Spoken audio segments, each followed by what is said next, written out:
It's Thursday, 25th of February 2010, and I am on my own. I do not have a pain doctor taking care of me. They are arrogant bastards who don't want to listen to anything.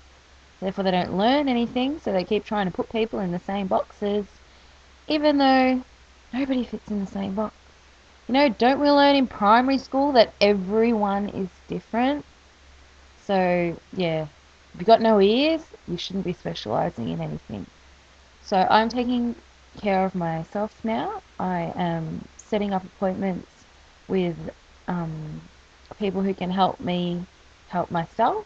I was supposed to be in an outpatient program following the inpatient program that I took part of last year for my pain rehabilitation, which was intensive physiotherapy, daily hydrotherapy, a lot of education about pain and what you can do to get through it. And through a couple of mix-ups, I am no longer going to be taking part in that outpatient program. Therefore, I will just be taking forward with me the knowledge that I learnt while I was in the hospital. So now, myself, I'm finally coming out of this flare, this bugger of a flare that has been going on since mid to late January, where it just taken over everything. I've been suffering a lot more swelling than I ever have in the past.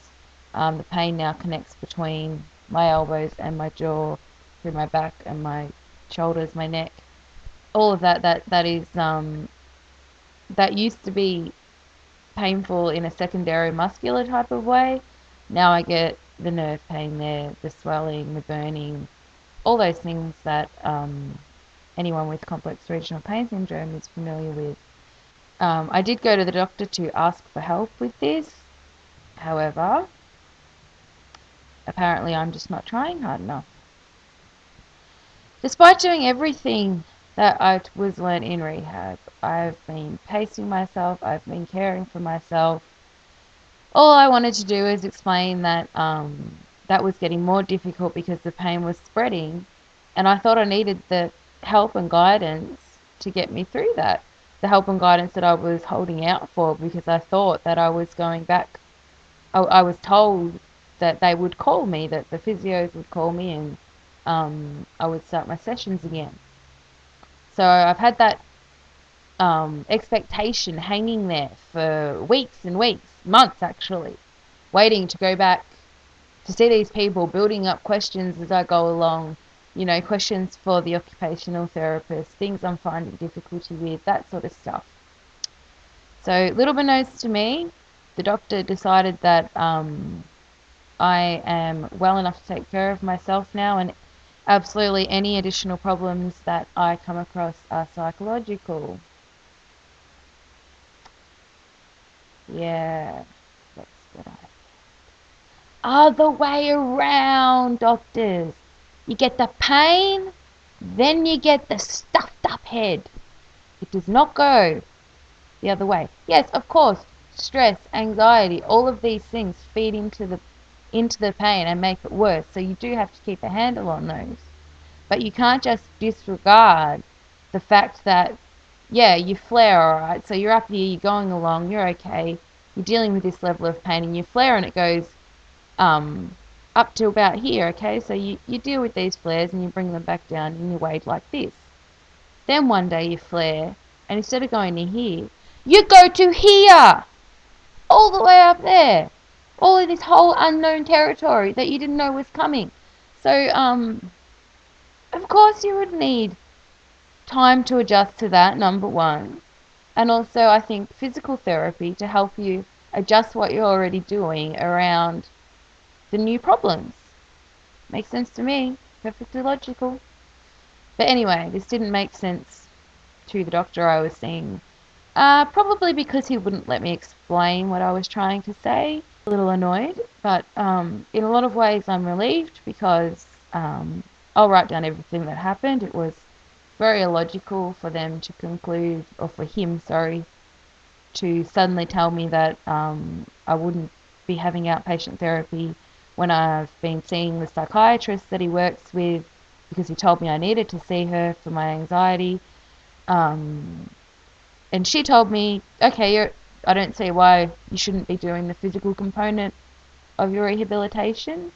And that I'll be getting the calls, rah, rah, rah, around in circles, already making no sense to you. You can imagine it makes no sense to me.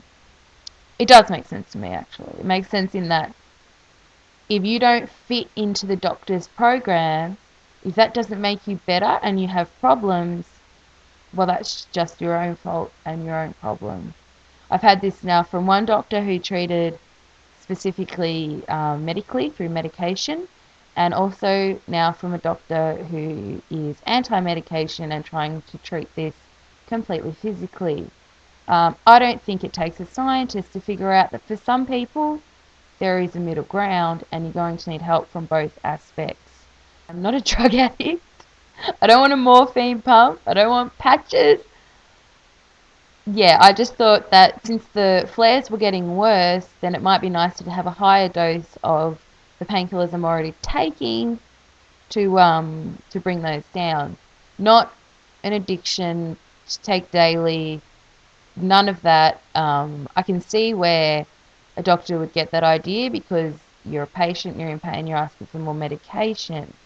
But I wasn't asking anything that was illogical. If you're already on a medication and your condition worsens, wouldn't it be logical to ask if a higher dose of that medication might help you the way that it was previously helping you? This isn't an immunity to the medication. This isn't a build up and it's not doing what it was doing anymore, and so I need a higher dose. I don't take it every day. I take it to deal with flares.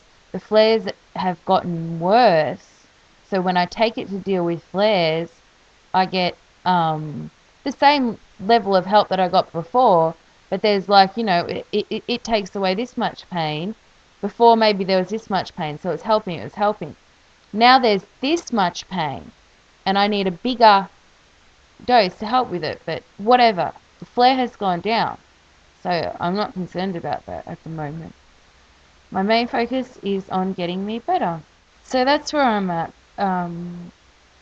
I will be taking myself back to the hydrotherapy pool tomorrow, if all is going well. Today I have done 20 minutes on the Wii Fit, getting back into that. My ankles have been too weak to even stand on the board for so long, so it's really nice to wake up to feel strong enough and to get back onto that. I'm trying to tighten up my diet.